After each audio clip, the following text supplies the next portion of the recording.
হয় ইসলাম ধর্ম গ্রহণ করো, নয়তো মৃত্যু। ইমাজিন করুন, আপনার পুরো পরিবার তলোয়ারের সামনে দাঁড়িয়ে, আর আপনার কাছে শুধু দুটো পথ খোলা, হয় ধর্মত্যাগ অথবা মৃত্যু। আজ থেকে প্রায় ৮০ বছর আগে বাঙালি হিন্দুদের সামনে ঠিক এমনই এক ভয়াবহ পরিস্থিতির তৈরি হয়েছিল। এই পরিস্থিতির নাম নোয়াখালী গণহত্যা, ১৯৪৬ সাল। নমস্কার, আমি সমুদ্র। এই ভিডিওতে আমরা সেই রক্তাক্ত ইতিহাস থেকে পর্দা সরাবো, যাকে বারবার একটি ছোট্ট ঘটনা বলে চাপা দেওয়ার চেষ্টা করা হয়েছে। এই ঘটনা দেখলে আপনার আজকের রাতে ঘুম হবে না। সময়টা ছিল ১৯৪৬ সালের ১০ই অক্টোবর, কোজাগরী লক্ষ্মী পুজোর দিন। নোয়াখালীর রামগঞ্জে একটি গুজব ছড়ানো হয়, জমিদার রাজেন্দ্রলাল চৌধুরীর বাড়িতে এক সন্ন্যাসী আসেন। তিনি নাকি মুসলমানদের রক্ত দিয়ে দেবীকে সন্তুষ্ট করবেন।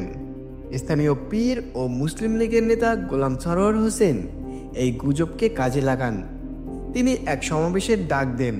তিনি হিন্দু জমিদার রাজেন্দ্রলাল চৌধুরীকে উৎখাত করার নির্দেশ দেন।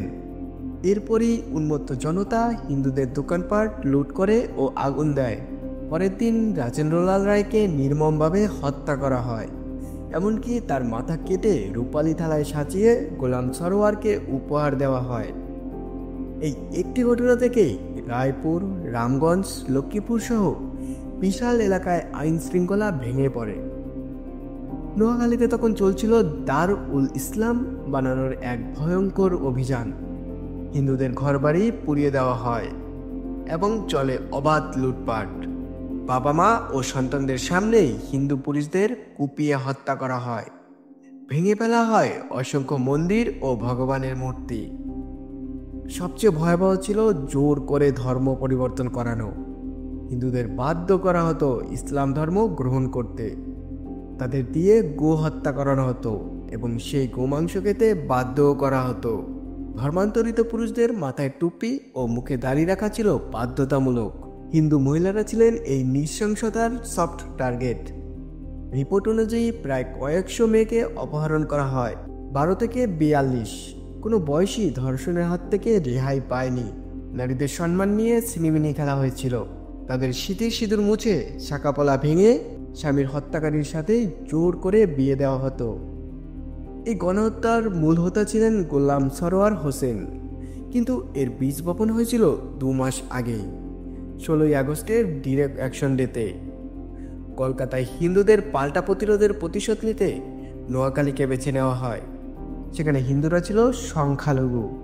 এই ঘটনায় ব্রিটিশ সরকার নীরব ছিল, আর মহাত্মা গান্ধী দাঙ্গা শুরুর ২৪ দিন পর তিনি নোয়াখালীতে পৌঁছন। তার পরামর্শ ছিল আরও বিস্ময়কর। তিনি হিন্দু পুরুষদের বলেছিলেন, হত্যাকারীর তরবারির দিকে মাথা এগিয়ে দাও, আর মেয়েদের বলেছিলেন, তোমাদের জানা উচিত কিভাবে মৃত্যুবরণ করতে হয়। তিনি ৪ মাস নোয়াখালীতে থেকে শান্তি ও ক্ষমার বাণী প্রচার করেছিলেন, কিন্তু ততদিনে নোয়াখালী শ্মশানে পরিণত হয়েছিল। ১৯৪৭ সালে ভারত স্বাধীন হওয়ার পরও এই গণহত্যার কোনো বিচার হয়নি। ধর্ষণে আক্রান্তদের অভিযোগের নথি পুড়িয়ে দেওয়া হয়। ভয়, লজ্জা ও অপমানে হাজার হাজার হিন্দু এই যন্ত্রণা বুকে নিয়ে উদ্বাস্তু হয়ে পশ্চিমবঙ্গ সহ অন্যান্য রাজ্যে পালিয়ে আসেন।